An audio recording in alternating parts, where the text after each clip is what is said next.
Alors, on va maintenant passer à l'éducation, un cours sur l'éducation des enfants. Je voudrais reprendre une idée qu'on a eue la semaine dernière, mais je voudrais d'abord revoir de manière pratique,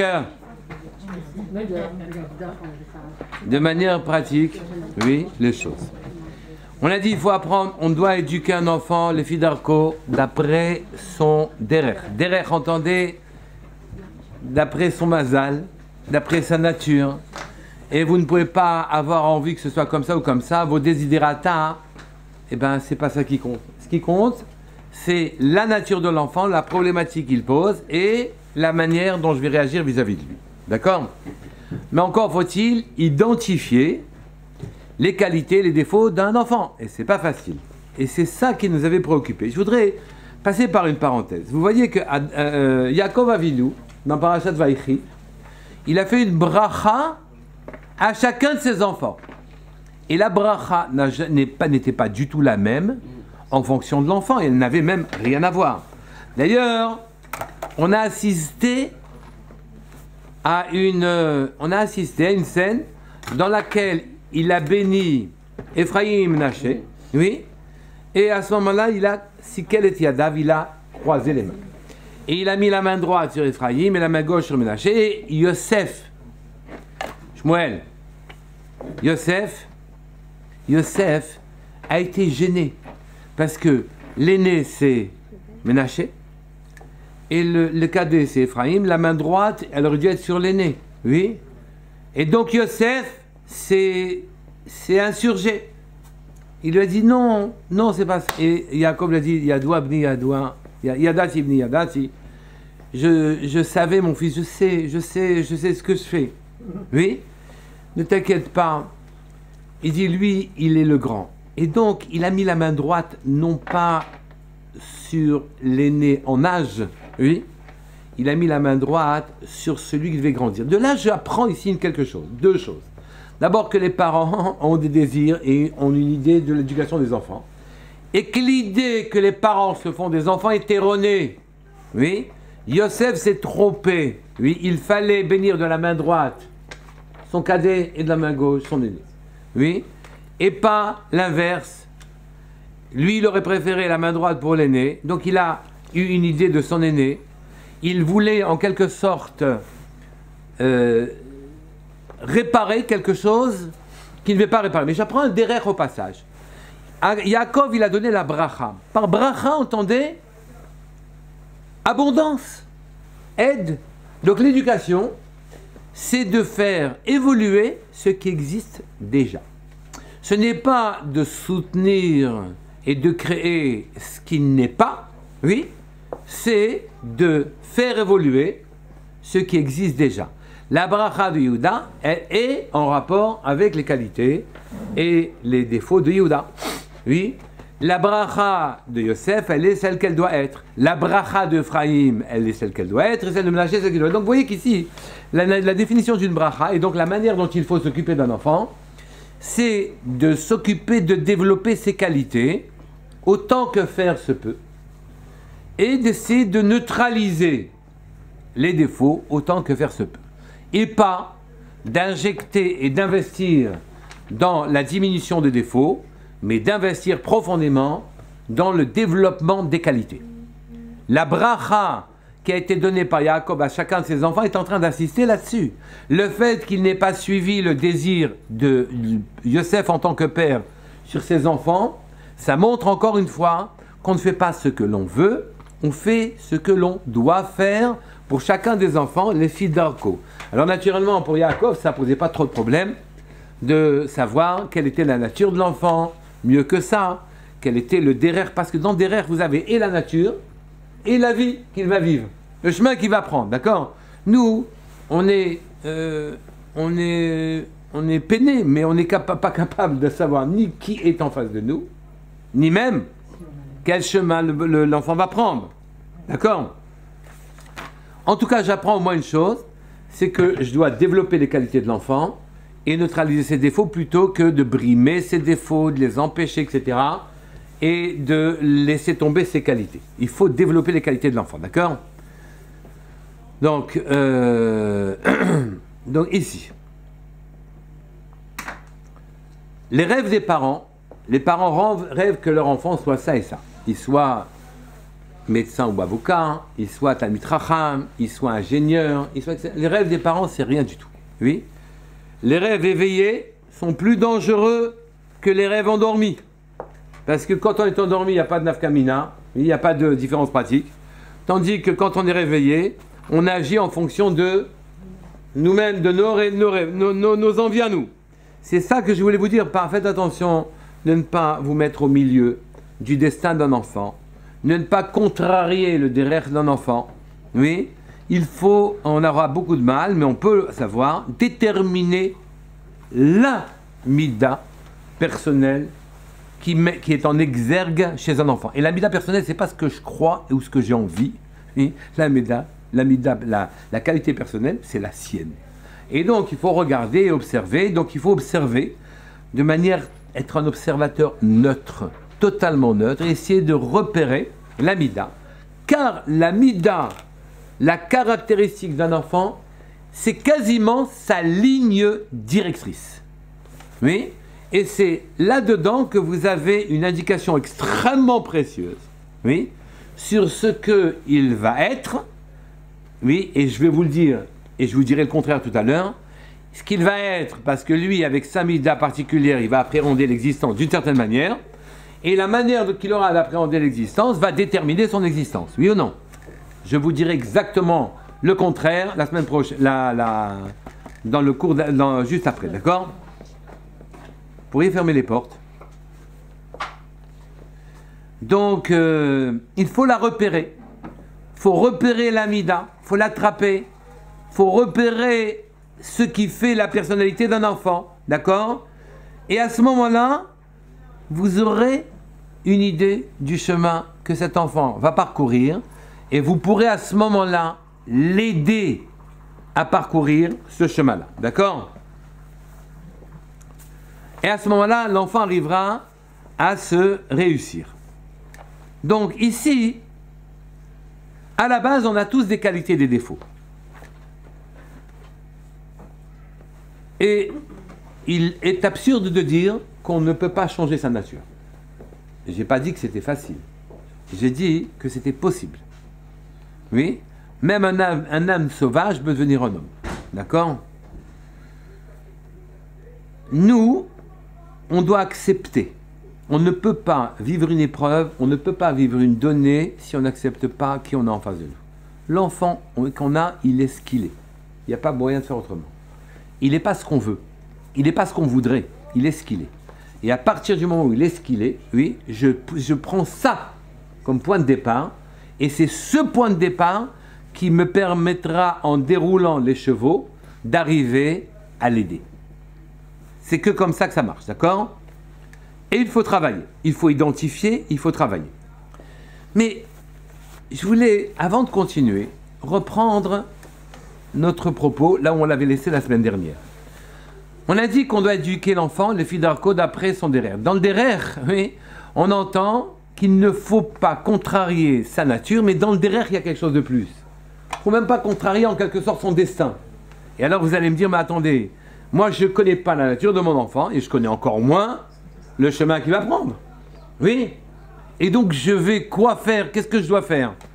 Mon enfant m'est inconnu, et le chemin qu'il va prendre, ou la vie qu'il va avoir, elle m'est encore plus inconnue, puisque c'est un futur. Oui, comment peut-on travailler une matière que l'on ne connaît pas pour fabriquer on ne sait quoi? D'accord? Qu'est-ce qu'on fait, nous? Qu'est-ce qu'on fait dans la pratique? Quand on ne sait pas, ben on fait n'importe quoi. C'est tout. On fait ce qui nous passe par la tête. Puisqu'on ne peut pas raisonner, on fait comme les Grecs. Oui, on ne peut pas appréhender l'infini, donc l'infini, c'est une notion qu'on laisse de côté. Donc ce qui nous passe par la tête, on le fait. Et la raison pour laquelle on fait n'importe quoi, c'est parce que qu'est-ce que tu veux faire d'autre que n'importe quoi? Au bout du compte, quand tu réfléchis bien. Oui, qu'est-ce qu'on peut faire d'autre? Oui. Et donc, on va à volo, on va en fonction des circonstances, de nos humeurs, oui, Et la loi, c'est l'arbitraire. On a démissionné totalement de l'idée de savoir qu'est-ce qu'on fait avec nos enfants, de nos enfants. C'est vrai ou c'est faux? Et donc on fait du bricolage en permanence. Non? Non. Comment vous faites pour savoir comment c'est la nature de quelqu'un? Et comment vous faites pour savoir quel est le destin de quelqu'un? Non, le destin, enfin, qui c'est qui peut connaître le destin? Ah! Donc on ne sait pas ça déjà. Le destin, on peut Alors vous êtes en train de former quelqu'un. Vous êtes en train de former quelqu'un. Pourquoi? Non mais la nature, Vous connaissez la nature? quand même la nature de nos enfants. Il y a des choses qui se dessinent. Il y a des traits quand même qui apparaissent, qui sont évidents. Mais si jamais il va avoir... Vous ne connaissez pas la vie, donc vous ne savez pas comment cette nature-là va réagir. Oui, mais on connaît quand même... Vous êtes en train de me dire, bon, avec sa nature, il va de toute façon vivre telle ou telle aventure. Non, on ne sait pas ce qu'il va vivre. On ne sait pas. Alors comment vous éduquez? Vous allez l'aider comment?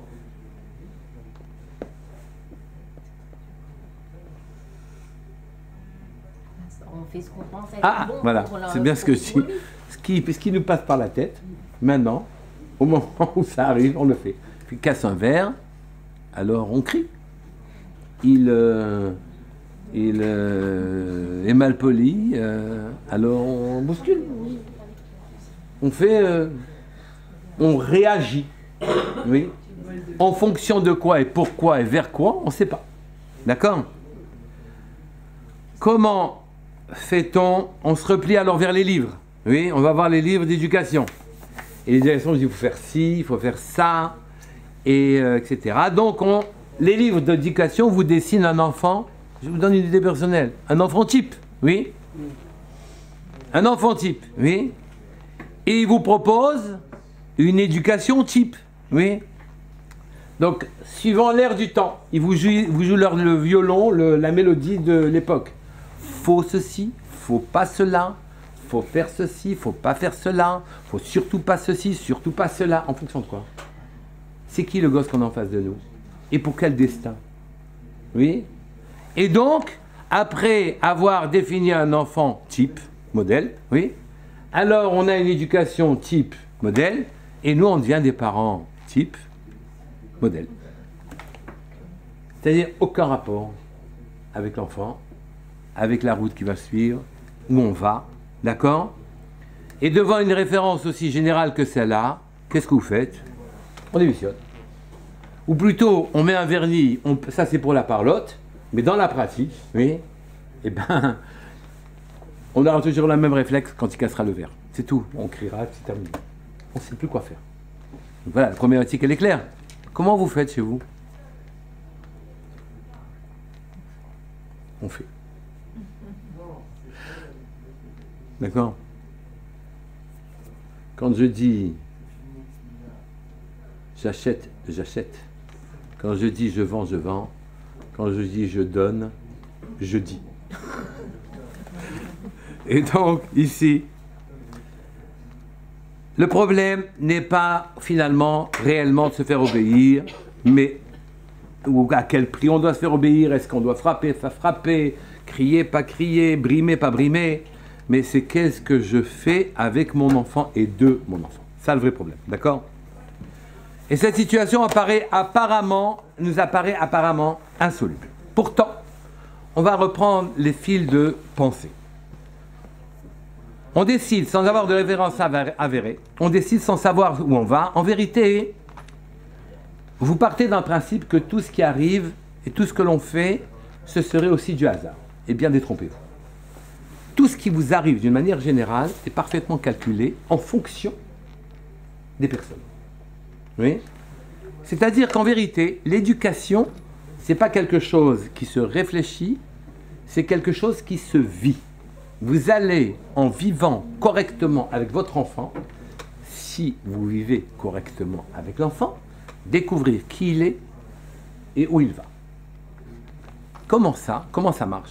C'est qu'en vérité, si vous êtes conscient et que vous êtes un observateur neutre de ce qui se passe, vous verrez que les événements d'une personne, oui, ou plus exactement que les qualités et défauts d'une personne, ont été réglés sur la vie qu'il devait avoir. Et que ce n'est pas parce qu'il est comme ça qu'il va avoir telle ou telle vie, mais c'est parce qu'il doit avoir telle ou telle vie qu'il est comme ça. Oui, c'est-à-dire qu'en vérité, vous avez une première indication, c'est que Akadosh Baruch Hu a donné à l'enfant les armes et les instruments qui lui permettront de vivre la vie qui va être la sienne. Oui. Et donc, je n'ai pas à me poser la question de savoir quelle vie va avoir, comment je vais l'aider dans la vie future. Je dois me poser la question de manière différente. Je dois développer ses qualités, car ces qualités lui ont été données pour lui donner les moyens de vivre la vie qu'il aura à vivre.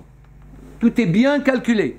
Et les événements qui vous seront proposés, péripéties de votre existence commune avec l'enfant, seront des péripéties qui seront parfaitement adaptées, si vous les regardez en observateur distant, oui, seront parfaitement adaptées à la correction de l'enfant. Est-ce que je suis clair?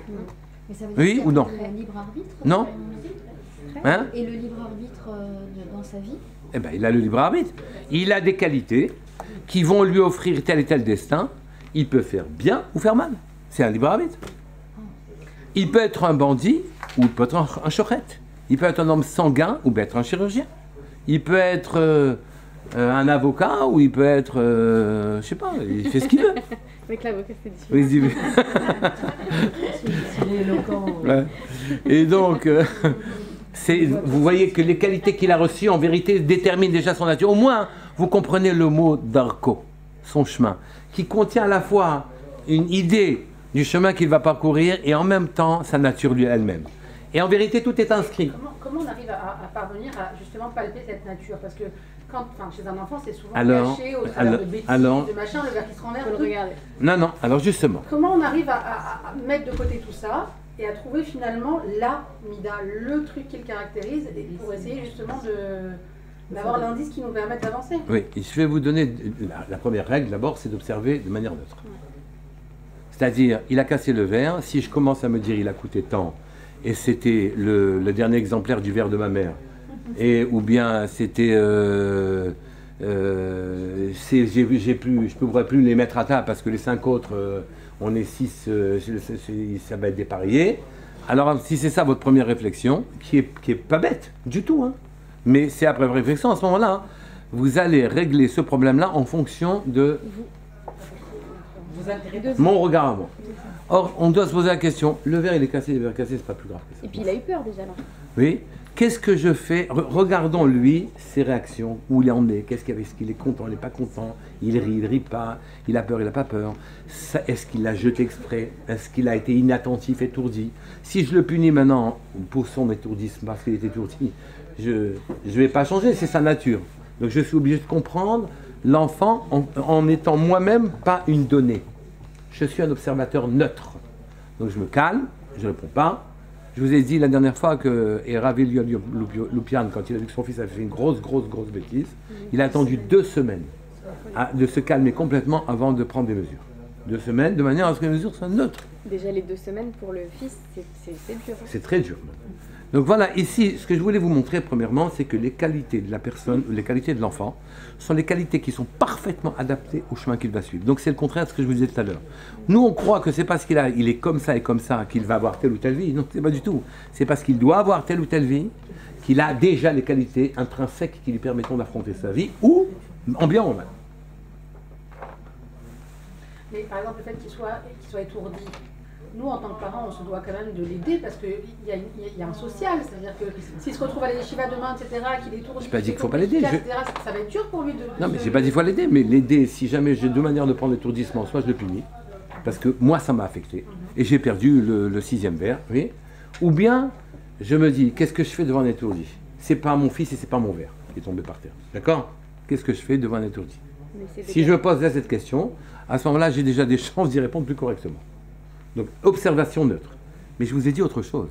Vous devez scruter les événements pour apprendre qui est votre fils.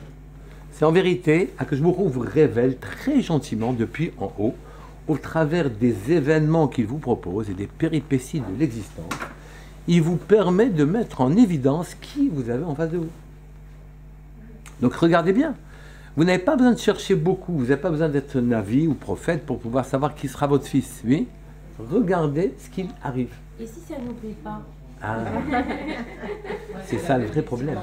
Justement, Non, mais je n'ai pas d'avis à avoir. Je n'ai pas d'avis à avoir. comme vous avez dit, il y a C'est des- une donnée de base. Il y a des qualités et il y a des défauts. Ouais. Mais quand il y a des réactions justement qui sont pas bonnes, J'ai donné un truc très pratique. Hein. Vous devez pousser les qualités de votre enfant à fond. Point à la ligne. ouais, mais dans l'événement où Alors maintenant, les défauts, Ça finira par effacer les vous défauts. neutralisez les défauts. ça veut dire quoi? Ça veut dire que vous n'en faites pas une maladie des défauts parce qu'il faut que les neutraliser. Par contre, vous vous appliquez à déterminer quelles sont les qualités dont l'enfant aura besoin dans sa vie future. Vous allez vraiment l'aider. C'est-à-dire dans l'événement où le défaut apparaît, on va dire à l'enfant, ouais, mais tu es plutôt comme C'est dommage quand même que tu aies cassé le dernier verre de maman. J'en avais. Ils ont vécu 70 ans depuis que tu es là, il en manque un toutes les semaines, etc. Enfin, vous pouvez le dire, c'est pas ça le problème. Le problème, c'est que vous devez savoir comment prendre la situation. La qualité, il faut aller jusqu'au bout, et le défaut, il faut neutraliser. Donc, vous n'allez pas être énervé par un défaut ou par une qualité, entre parenthèses. Il y a des qualités qui vous fatiguent aussi. Oui, il n'y a pas que les défauts. Oui. Donc, vous devez être neutre devant votre enfant. Il est ce qu'il est, et il est parfaitement adapté à la vie qu'il doit avoir. Vous ne pouvez que contrarier son fonctionnement. neutre, ça veut dire absent. Contrarier le fonctionnement des enfants. Neutre, ça veut dire c'est pas mon verre et c'est pas moi qui ai perdu quoi que ce soit et si j'ai pas à m'énerver. Qu'est-ce que je dois faire devant cette situation? C'est pas ma cuisine. Non, mais c'est pas matériel, on n'est pas dans un truc matériel, ça on a compris, c'est plus dans des choses qui nous prennent la tête. Mais ça, pourquoi ça prend la tête? Il a cassé un verre. Si j'ai pas la matérialité du verre, je m'en fiche. On parle pas de ça. Pourquoi la tête elle est prise?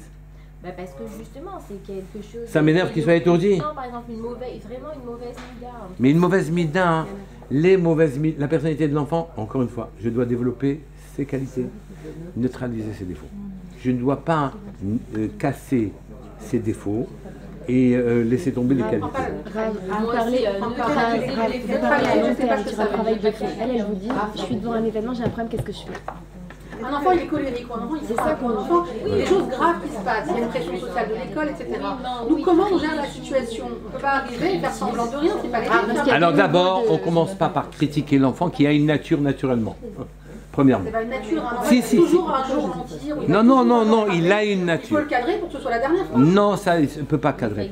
Ça n'existe pas. Ce cadre-là, c'est justement la catastrophe. D'abord, il faut supporter un enfant turbulent en se disant je serai obligé donc d'aller tous les 3 mois à l'école et d'avoir honte en passant devant le poste de directeur. C'est tout. Premièrement, déjà on commence comme ça. Si j'accepte d'avoir honte toutes les 3 mois, je serai convoqué. J'accepte d'être vexé par les notes catastrophiques de l'enfant. Oui, j'accepte. Et oui, cet enfant, quelles sont ses qualités? Voilà. Et à ce moment-là, on fait un panorama. Maintenant, il va y avoir il y a les qualités, les défauts. Les défauts, c'est souvent le pendant de certaines qualités. Quelqu'un qui est vif, il va faire des bêtises. Oui. Et alors à ce moment-là, vous devez regarder ces qualités, non pas les mesurer à l'aune des inconvénients qu'elles vous procurent, oui, mais à mesurer quel est l'intérêt de l'enfant par rapport à son équilibre à lui. Il a besoin de casser un verre par semaine. Bon. Non. J'ai sûrement l'argent pour payer le verre par semaine. Ou on lui met du plastique. C'est pas le verre qui est embêtant. Ah oui. C'est le fait que l'enfant il est cassé le verre. En fait, c'est comme avec 15 fois qu'on lui répète qu'il faut qu'il fasse attention et qu'il va casser le verre. Alors oui, alors ça c'est pas que le verre m'embête, c'est qu'il m'obéisse pas. Non, Oui, je sais. c'est qu'il le manque d'attention comme ça. Non, c'est pas le manque d'attention qui me gêne. Moi j'ai dit 10 fois, il ne l'a pas fait la 11e fois. C'est dramatique. Je parle pour rien. Ma mère, elle vient, elle regarde le gosse, elle dit tu sais pas éduquer tes enfants, c'est très gênant. Oui. La voisine, elle vient, elle monte. C'est à ce moment-là qu'il choisit pour casser le verre. Et c'est le moment que je choisis. On me demande est-ce que je dois m'énerver ou non. Mais c'est pas ça le problème. Le problème, c'est pas du tout ça. Ni la voisine, ni la maman, ni rien du tout. Ni la voisine, c'est pas ça, c'est pas moi le problème. Je ne suis pas un idole. Je suis pas un idole. Donc on va à la bonne. L'enfant qui provoque, en fait, c'est ça qui est... Mais l'enfant qui provoque, il a raison de provoquer. Ça veut dire que tu m'entends pas dans ma qualité. Tu m'entends pas dans ma qualité. Il a raison. Concrètement, un enfant Je parle dans très il frappe concrètement. devant nous, comment on réagit? On peut pas lui dire oh, Quel garçon exceptionnel tu es parce qu'il y a 2 heures tu as fait tel machin. Pourquoi tu as pas fait une bêtise. Ah ben pourquoi pas? Pourquoi Parce pas? que ça veut rien Il dire. dit, d'abord, tu as très bien fait il y a 2 heures, oui. Je suis très content de toi. Et c'est dommage que tu n'aies pas fait attention au verre, mais je Non, le suppose... verre c'est mignon, mais quelque chose de Ah, voilà, vas-y, quoi? lever la main ou... Il a levé la main, crier, alors j'en sais rien, est-ce qu'il n'a pas le droit de frapper ses frères gentiment? Franchement, écoutez, qui n'a pas frappé son frère ou sa sœur? Et la sœur l'a pas frappé? Il faut regarder. Non, si t'as pas la Moi, vie. j'étais l'aînée, quoi. Si tu feras pas de la vie, excusez-moi. Oui. Non, la question, je voulais Vous regardez des choses relativement. Votre regard n'est pas relatif. On en fait une maladie. Qui l'a frappé, il a frappé. Allez. Il ne faut pas le lui dire. Mais c'est pas un drame. Justement, il ne faut pas lui dire. Il frappe son faut père. montrer qu'il y a un problème. Mais bien sûr, il ne faut pas que ce soit dangereux. C'est dangereux, c'est déjà, c'est pas bien. S'il frappe son père. Hein? S'il frappe son père. Qu'un petit garçon frappe son père. Ben, lui apprend qu'on ne doit pas frapper son père. Peut-être qu'il ne sait pas. Oui. Non, non, la fessée est tout à fait recommandée. Attention, je ne suis pas contre la fessée du tout. Hein. Mais il faut se demander si la fessée est la réponse claire à la chose. Et donc, pour ça, je dois retirer mon épingle du jeu. Je suis un observateur. Mais c'est pas ça que je voulais souligner. Oui. Mais la fessée, alors seulement si c'est pas pour décharger en énergie. Voilà, exactement. Parce que si c'est pour calmer le parent, c'est pas. 90% des fessées, c'est une décharge des parents. Là, c'est pas. 90%. Oui. Mais en fait, moi, ce que je voulais savoir, donc, si j'ai bien compris un petit peu, encourager l'enfant, il n'y a pas de souci, savoir comment neutraliser les défauts. Et là, je pense que ça va apporter des éléments. Vous savez, je vais vous dire, la meilleure manière de neutraliser les défauts, c'est de développer les qualités. C'est ça. Vous savez, ce que je vous dis vous paraît pas être immédiat, mais c'est quasiment immédiat. Je suis d'accord. Si jamais vous vous intéressez aux qualités de votre enfant, vous verrez que les défauts n'étaient là que pour vous éveiller sur l'éveil que vous n'avez pas voulu faire. Je suis d'accord. Voilà. Je suis d'accord. Vous voyez ce que je veux dire? Et, mais j'ai pas dit que ça va. J'ai pas dit que ça va. Parce qu'on ne voit pas la même chose de Oui. la même façon, alors il y a une confrontation. Oui. Alors que si on voyait la même façon, Oui. si on fait de l'empathie, on Voilà. n'aurait pas ce problème. Exactement. Donc reprenons. Oh. Mais j'ai jamais dit le contraire. Oui, exactement. Donc ici, mais c'est pas ça que je voulais souligner. Je voulais souligner que le derrière les qualités que nous avons intrinsèquement et la nature que nous avons est parfaitement adaptée à la vie que l'on doit avoir. Parfaitement. Donc il n'y a rien d'arbitraire. Je ne fais pas les choses par hasard. Je ne me dis pas encore que je lui dis ça ou que je lui dis au contraire. De toute façon, je ne sais pas où il va, je ne sais pas qui il est. Oui, le fond, je ne sais pas. C'est pas vrai. Les événements qui nous sont proposés sont là pour illustrer et définir les qualités et défauts d'un enfant et nous les révéler à nous, qu'on les comprenne. La vie révèle la profondeur. Elle est riche en enseignement. Je regarderai avec l'événement la nature de mon enfant. Mais Rav, j'ai une question importante. Oui. Si notre enfant il est sur 24 heures, on ne le voit que 2 heures par jour. Et alors? Que la majorité des événements lui soient arrivés dans un moment où nous... Eh ben, on va se faire- renseigne. Oui, mais si on se renseigne auprès de lui, il Mais on peut ne se renseigne pas auprès de lui, on se renseigne partout. Oui, mais on ne peut pas se renseigner tous Bien les sûr qu'on jours peut. de ce qui s'est passé dans son Mais on n'est pas besoin de dire c'est tous les jours, évidemment. On laisse une partie de flou et d'inconnu. Ça fait partie aussi d'une existence normale. On n'est pas obligé de faire un rapport total sur chacun des détails. Alors donc quand vous voyez votre enfant juste 2 heures par jour, comment vous gérez tout? Dans les 2 heures, vous faites très attention. D'abord, 2 heures, c'est beaucoup. Et ensuite, vous avez aussi les conséquences de toute sa journée. Dans ces 2 heures-là, c'est pas neutre, les événements. Les événements ne sont pas neutres. Vous avez en face de vous tout ce dont vous avez besoin pour savoir qui est votre enfant. Ça marche tout seul. Le problème, c'est qu'on croit que ça ne marche pas tout seul. Alors, on met notre grain de sel et on rate le coup complètement. On passe à côté de tout en croyant réfléchir correctement. Observateur neutre. D'accord? Et je vais monter d'un cran, si vous me permettez. Je vais monter d'un cran. On a beaucoup de mal à regarder l'éducation des enfants comme une épreuve, comme les autres. On est là pour remplir une obligation. Oui, on doit à l'homme, à la société, d'éduquer ses enfants. Oui, mais en vérité, vous ne comprenez pas que ce qui vous arrive avec votre enfant est une épreuve personnelle, exactement comme si, allez, je vais être dans la chose la plus basse, la plus triviale, une panne de voiture. Elle arrive à vous, elle n'arrive pas aux autres. C'est pas ce qui arrive, c'est pas à l'enfant que ça arrive, c'est à vous. Oui, on ne regarde pas ce qui vous arrive dans le cadre de l'éducation comme une épreuve personnelle. Vous dites, attendez, doucement, ça va pas, il a ceci, il a fait cela, il pense ceci, mais cela, il m'a traîné là-bas, etc. Mais moi, je ne suis pas concerné, pas du tout. Je suis totalement partie prenante dans l'événement qui m'arrive. Si je suis convoqué tous les 3 mois chez le directeur, c'est moi qui suis convoqué et c'est ma vie d'être convoqué tous les 3 mois chez le directeur. Vous voulez être neutre? Ah oui, oui. Non, mais je suis neutre parce que je ne regarde pas ça comme un inconvénient de la même manière que je suis neutre quand ma voiture elle est cassée et que je vais chez le garagiste et je suis neutre de savoir si c'est la durite qui a été cassée ou si c'est le carburateur qui a été cassé. J'espère que je ne dis pas n'importe quoi.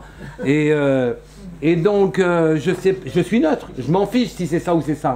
Je regarde l'épreuve qui se pose à moi. Soit je la vis bêtement en disant que, vous savez, la personne se fait crier par son patron en disant « vous êtes tous les jours en retard ». Il y a 2 manières de prendre cette réflexion. Soit le patron, il m'en veut. Ça, c'est je suis pas neutre. Depuis le début, il m'a vu, il m'a catalogué, je ne peux pas travailler avec lui, c'est ça, c'est pas être neutre. Ou bien il dit « écoute, peut-être que j'étais en retard tous les jours ». Oui, et je suis en retard. Ah, c'est la faute de mon mari, mais je lui avais déjà dit que cette voiture, elle est nulle, etc. Il n'a pas voulu la changer. Ou bien... c'est la faute, ils ont fermé les quais. Voilà, ils ont fermé les quais. Et qui c'est qui est sur les quais maintenant? C'est n'importe quoi, etc. Peut-être tu es en retard à cause de toi, non? Non, peut-être à cause de toi. Peut-être tu ne te lèves pas à l'heure qu'il faut. Oui? Ou bien tu traînes, je ne sais pas. Donc il y a 2 manières de toute façon de prendre les épreuves. Soit je les prends mal, pas en observateur normal. On se remet en cours. Voilà. Soit, voilà. Donc ici, de toute façon, l'épreuve, ce que je veux dire, c'est une étape de plus. Ce qui m'arrive à cause de mon enfant n'est pas une épreuve sur l'enfant. C'est une épreuve sur moi.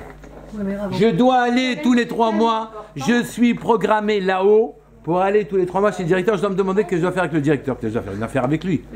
Pour détendre un peu l'atmosphère. Mais, hein? Le challenge, il est tellement important, tellement fort. Comment vous voulez regarder les choses? Oui, c'est quand on arrive à dire que le challenge est tellement fort, ça veut dire qu'en vérité... Oui, oui, bien sûr. Oui. On arrive en disant que le challenge est tellement fort, on arrive à ne plus rien faire, à faire attention à rien. On ne suit plus aucune ligne. Le challenge n'est pas fort, c'est une vie normale. Et quand il y a l'éducation est une épreuve personnelle autant qu'une épreuve sur l'enfant. Ce n'est pas que j'ai que l'enfant à regarder, c'est moi que je dois regarder. Mais c'est ambigu de dire d'être neutre. Non, ça rend moins neutre. Être neutre. Mais moi-même, quand j'ai une épreuve, j'ai le choix soit d'être neutre, soit de ne pas l'être. Je peux regarder une panne de voiture, soit comme je conduis mal, et donc ça a détruit telle ou telle pièce, ou bien je dis c'est la faute du garagiste, c'est la faute de l'essence, c'est la faute de je sais pas quoi, de la mon voiture, mari. avec 45 ans, on n'y pense plus. L'enfant, il y a un problème, Chazvé Shalom. Ouais, je viens. Et alors, si c'est comme ça qu'on regarde plus rien, Le chemin. si c'est comme ça qu'on regarde plus rien en disant c'est important, et que cette technique-là, si c'est important, donc c'est très très grave, donc je suis pas concerné. C'est lui qui est concerné, hein. C'est très très grave. Hein.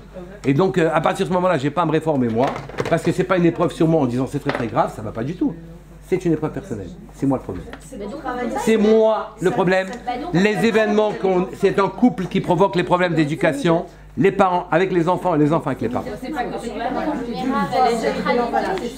Alors maintenant, quand je vous ai dit le titre de ce cours-là, c'est que l'éducation, c'est l'école des parents.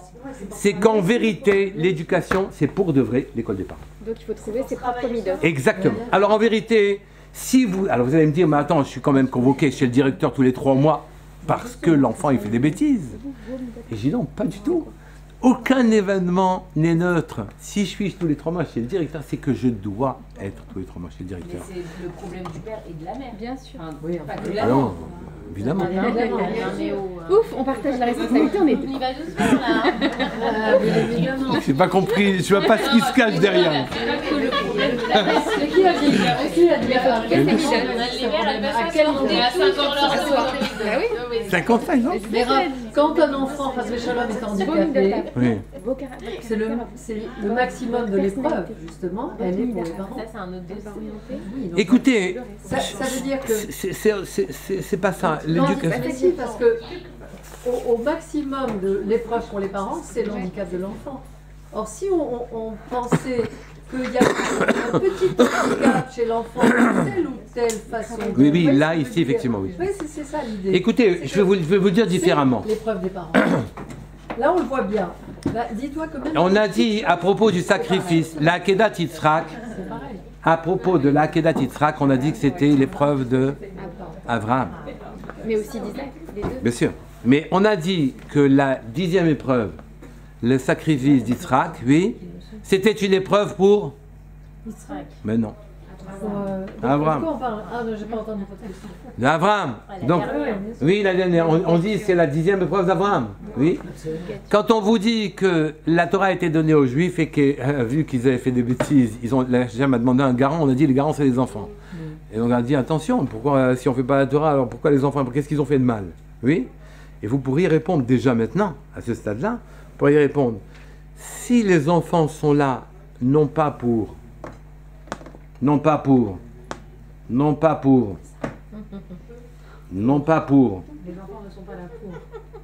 être éduqués, mais pour m'éduquer, alors à ce moment-là, refuser de s'occuper de Torah et m'éduquer, ou s'occuper de ses enfants, c'est quasiment la même chose. Refuser de regarder dans les événements que provoquent mes enfants sur moi, énervement, fatigue, etc. Les regarder comme si c'était eux les fautifs, et pas que ça doit m'arriver. Quand la panne elle arrive de voiture, l'enfant il est vraiment pour rien, oui, je le regarde comme une épreuve personnelle. Quand moi je suis convoqué chez le directeur, oui, je le regarde comme une épreuve que m'a provoqué ce fauteur de troubles, oui, mais pas du tout. C'est mon épreuve à moi. C'est ma vie. Les enfants me guident, c'est une double éducation. Je vois que de la manière dont je réagis, je sais qu'il y a une forte résistance, parce qu'on ne veut pas regarder l'éducation des enfants comme une occasion de nous éduquer à nous. Et c'est qu'en vérité, que je vous fournis gentiment exactement les enfants dont vous avez besoin, voilà, je vais le dire, non, exactement les enfants dont vous avez besoin pour vous éduquer à vous et arriver à remplir votre tachlit dans l'existence. Vous n'avez pas d'autre possibilité, le trajet qui vous a été donné. La vie qui est la vôtre est la plus adaptée à votre épanouissement. Alors, il y en a pour lesquels c'est difficile, oui. Il y en a pour lesquels c'est difficile. Et il y en a pour lesquels c'est difficile. D'accord? donc tous les cas sont couverts là, il n'y a pas de problème. Oui. Donc ici, que vous compreniez bien, l'éducation, c'est l'épreuve des parents. Point final. Vous avez les enfants dont vous avez besoin pour vous corriger vous. Oui. Et ce qu'on vous propose subrepticement, c'est une correction personnelle. Avec beaucoup d'élégance, Akadosh Baruch Hu, il vient vers vous. Au lieu de vous crier, il vous met dans une situation où vous n'en sortirez pas si vous ne vous corrigez pas. Grossièrement, c'est ça le problème. Je répète? Ou bien c'est pas la peine? Oui. Donc vous n'en sortirez pas si vous ne vous corrigez pas, et vous allez accuser systématiquement l'enfant. Ça, c'est la gentillesse d'Hachem, en disant que c'est le gosse qui est fautif. Ouais. Oui, et voilà, attendez, ou bien, l'autre technique, ouais, attendez, c'est très très grave, c'est sa vie à lui. Oui. Moyennant quoi, moi, je n'ai pas à bouger de toute façon. Hein. C'est lui. C'est lui qui me fait convoquer. C'est lui le cri, etc. Mais non, tu ne comprends pas que l'enfant t'a été fourni avec ses caractéristiques, qu'il est né chez toi pour que toi, tu saches comment affronter cette situation. Et que donc, à ce moment-là, quand je prends maintenant l'éducation, je ne la prends pas comme une dette que je dois, un devoir que je dois accomplir, mais c'est ma vie, tout simplement. L'éducation de mes enfants, c'est moi.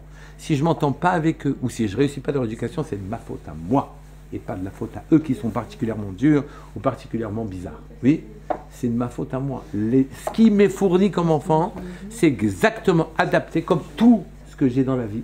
C'est exact le mari que j'ai, la femme que j'ai, l'enfant que j'ai, la péripétie que j'ai. Tout le monde a chaud. Oui. La péripétie que j'ai, tout ce qui arrive de manière générale, c'est moi. C'est jusqu'à quel âge, Rav? Toute la vie. Il n'y a pas de limite. Et après, tu doubles. Tu as les petits-enfants, après, tu as les beaux-enfants. Après, tu multiplies les... Mais dès qu'ils sont mariés, ça va. Donc ici, vous avez clairement un programme. Vous savez la raison pour laquelle on n'arrive pas à éduquer les enfants, parce qu'on ne comprend pas que c'est nous le problème. Oui.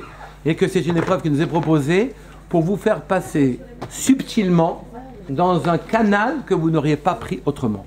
Elle est à la fois douce, l'épreuve, parce qu'elle ne vous semble pas vous convenir, mais elle vous oblige quand même à faire ce qu'il faut pour corriger l'enfant. Vous êtes très généreuse, oui, et vous êtes en train de faire ce qu'il faut pour le gosse. Vous n'êtes pas en train de voir que vous avez intérêt à le faire parce que c'est pour vous que ça a été fait comme ça. Votre enfant, c'est vous. Pas c'est vous. Là, ce que provoque l'enfant, très gentiment, il se fait vecteur de ce que vous devez corriger chez vous. Oui. Est-ce que c'est clair? Oui. Je suis pas sûr. Si, mais C'est clair, C'est vrai pour toute relation. Alors la nouveauté, c'est qu'effectivement, c'est pas l'éducation n'est pas un devoir, une dette que je dois à l'homme pour vivre en société. L'éducation, c'est les péripéties de ma propre existence. Oui, il y a dans le travail, le mariage, l'argent, le truc, et les enfants, mais c'est une épreuve chez moi, pas chez eux. Eux ne sont que la manière pour moi d'évoluer. Comment je suis sanctionné? Soit je fais ce que pour moi je dois faire, et eux, à ce moment-là, ça se calme. Soit je fais pas pour moi ce que je dois faire, et pour eux, ça, il va y avoir une réaction chimique, oui, qui fait que ça fonctionne pas. À partir du moment où ils sont mariés et qu'ils ont fait leur vie, c'est pareil, non? Ça, c'est un truc de parents. J'ai fait ce que j'avais à Vous pouvez faire, croire que c'est comme ça. D'accord, quoi? J'ai souvent les parents ils disent ça. Ça y est, j'ai fait ce que j'avais à faire, vous êtes mariés, débrouillez-vous. Oui, En j'ai accompli vrai. mon devoir. J'ai fait, voilà. En Israël, on dit bat babayit, or babayit, ad shalosh baboker. Une fille dans la maison, c'est la lumière de la maison jusqu'à 3 heures du matin. Et après Pareil. Quand c'est pas les enfants, c'est les petits-enfants. Et parce que c'est personnel, c'est nous qui sommes concernés. Alors si je veux dire attention, oui c'est lui, il faut que je m'arrange, et lui, etc., je ne pourrais pas régler le problème. Impossible. mais quand ils sont mariés, je veux dire, Bon, attendez, on est en train de parler des âges. On n'est pas en train de fuir. C'était sa question? Non, c'est ça. C'est pas ça, ça va pas. Il y a un champ C'est les d'action. problèmes humains. Il y a toujours un champ d'action des parents sur les enfants. vous avez même toujours quand ils une sont mariés. responsabilité. C'est ça qu'il y en a tous une Oui. responsabilité tout le temps. Tout le temps. Ah, tout à l'heure, vous parliez d'une mise à conductrice qu'il y avait chez chaque enfant. Alors maintenant, regardez l'événement, ce qui lui arrive, et en regardant ce qui lui arrive de manière statistique, neutre, oui, vous avez ici la révélation de ses qualités. Et les qualités, ça paraît dire 4-5 verres par semaine. C'est une qualité. C'est ça, sa caractéristique. Il vous fait convoquer tous les 3 mois chez le directeur. C'est sa qualité directrice. Donc il faut voir comment faire avec cette histoire-là. Et c'est comme ça que les choses fonctionnent. Est-ce que vous avez des questions sur ces quelques points? C'est une réflexion synthétique et personnelle que je vous ai faite. Ça veut dire que quand par exemple il nous ramène quelque chose... Est-ce que vous avez compris ce que je dis? Oui. Est-ce que c'est clair? Oui, c'est Clair? c'est super clair. Oui. Mais si par exemple l'enfant il ramène par exemple, des notes ou des choses pas terribles, il faut jamais lui dire écoute c'est ton problème, ce sera ta vie, c'est toi qui vois. Il ne faut pas lui dire ça. On peut dire ce qu'on doit dire. Il faut simplement se positionner de manière à l'aider à vivre cette vie. Si demain c'est un cancre, oui, eh bien un cancre, il y en a plein qui ont bien réussi. D'accord? C'est peut-être lui, le truc n'est pas scolaire chez lui, puis c'est terminé. Ça dépend s'il a essayé de faire bien ou pas. Et vous devez regarder toutes les C'est situations. pas pareil. Toutes les situations demandent un examen personnel. Ce que vous devez simplement ne pas être peiné, ne pas peser sur l'enfant quand je ne parle pas d'un truc erratique, mais vous devez scruter dans son parcours ce qui caractérise l'enfant. C'est son parcours, ce sont ses qualités qui lui font parcourir ce type de vie. Vous devez isoler ce caractère et le déployer, le développer, l'amener là où il doit être emmené, en neutralisant au maximum ce que vous pouvez les inconvénients de ce type de parcours. Vous verrez qu'à ce moment-là, beaucoup d'inconvénients s'éliminent d'eux-mêmes quand on s'intéresse aux qualités des personnes. Il y a plein de choses qui se... Je n'ai pas dit que tout s'arrête, hein, mais il y a plein de choses qui s'arrêtent. Mais quand vous prenez une direction, vous acceptez que c'est votre épreuve à vous, ce n'est pas l'épreuve de l'enfant, c'est une épreuve commune. Dans toutes les épreuves, tout est commun. Le patron me crie, c'est une épreuve pour lui parce que je suis arrivé en retard, donc il perd des heures. Et c'est une épreuve pour moi de me faire crier. Vous comprenez ce que je veux dire? Les épreuves sont communes. On vit tous des épreuves. Lui, il vit la sienne, moi, je vis la mienne. L'enfant vit la sienne et moi, je vis la mienne. Ce n'est pas l'épreuve de l'enfant, c'est mon épreuve à moi. Je n'ai pas à me sortir de là. Que je beaucoup subrepticement est en train de m'éduquer au travers de l'éducation de mes enfants. Et à partir de ce moment-là, si je réussis ma propre éducation, je réussirai celle des enfants. Mais je suis obligé de regarder ça d'un œil neutre et distant. Et si d'un point de vue religieux, il est rebelle par rapport à certains... Vous savez, il y a une chose qui est claire que j'ai eu beaucoup de mal à isoler. Oui. Si jamais quelqu'un est rebelle du point de vue religieux, tous les enfants veulent affirmer leurs différences, de manière générale. Alors après, là où il l'affirme, il l'affirme. Mais une chose certaine, c'est qu'un enfant ne quitte pas la maison de son père, entendez, ne quitte pas les principes de son père, où il a toute sa sécurité si jamais il est bien à la maison. Je m'explique. Il a beau ne pas être d'accord sur ça et sur ça. Il a beau ne pas suivre tel ou tel principe. Oui, si jamais il est bien à la maison et que les parents ne se disputent pas et que la vie est agréable à la maison, il ne quittera pas la proie pour l'ombre. C'est-à-dire, il a beau affirmer sa personnalité, sa différence, il ne prendra pas le risque de quitter un foyer par les idées ou physiquement, oui, de quitter un foyer si jamais ce foyer continue de lui offrir la sécurité et la tranquillité. C'est comme ça que ça marche, et pas autrement. Donc, un enfant peut s'écarter momentanément de la route qu'on aurait souhaité qu'il prenne,